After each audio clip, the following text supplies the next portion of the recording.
비만이 코골이 위험을 크게 증가시킨다는 사실을 알고 계셨나요?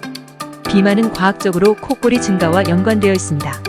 그 이유는 체중이 증가함에 따라 신체에 나타나는 신체적 변화에 있습니다. 목과 목 주위에 생기는 과도한 지방은 상기도를 압박합니다.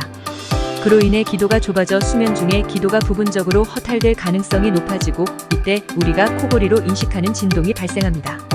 비만으로 인한 코골이는 호흡 기능과도 관련이 있습니다. 비만한 사람의 경우 가슴에 가해지는 무게로 인해 폐 확장이 제한되어 호흡이 더 얕아질 수 있습니다. 이는 기도를 더 좁게 만들어 코골이 정도를 더 심하게 만듭니다.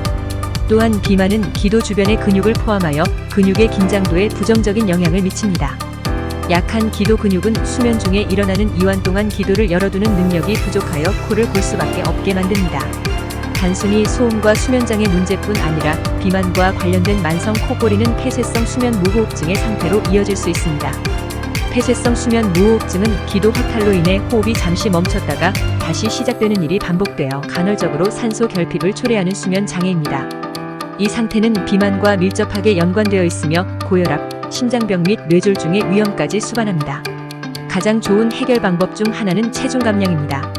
이는 가장 효과적인 개선 방법 중 하나로 체중을 감량하여 목과 목 주위의 지방을 줄이면 전보다 기도가 넓어지고 코골이 정도를 더 얕게 만들 수 있습니다. 무리하지 않고 본인이 할 수 있는 정도 내에서 식이 조절을 하고 유산소 운동을 적절히 병행하면 효과를 볼 수 있습니다. 평소 수면 무호흡이 심하다면 의료기기의 도움을 받는 방법도 있습니다. 취침 시 양압기를 사용하면 처음엔 사용감이 다소 불편하긴 하지만 수면 중 호흡에 도움을 받을 수 있습니다. 양압기는 구매 혹은 렌탈도 가격대가 높은 편이긴 하지만 사실 이는 급여 적용이 가능한 의료기기입니다.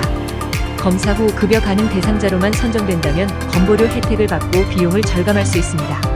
건보료 적용 가능 여부는 수면다원 검사를 먼저 받아야 합니다. 오늘은 비만으로 인한 코골이가 건강에 끼치는 영향과 개선 방법에 대해서 이야기해 보았는데요.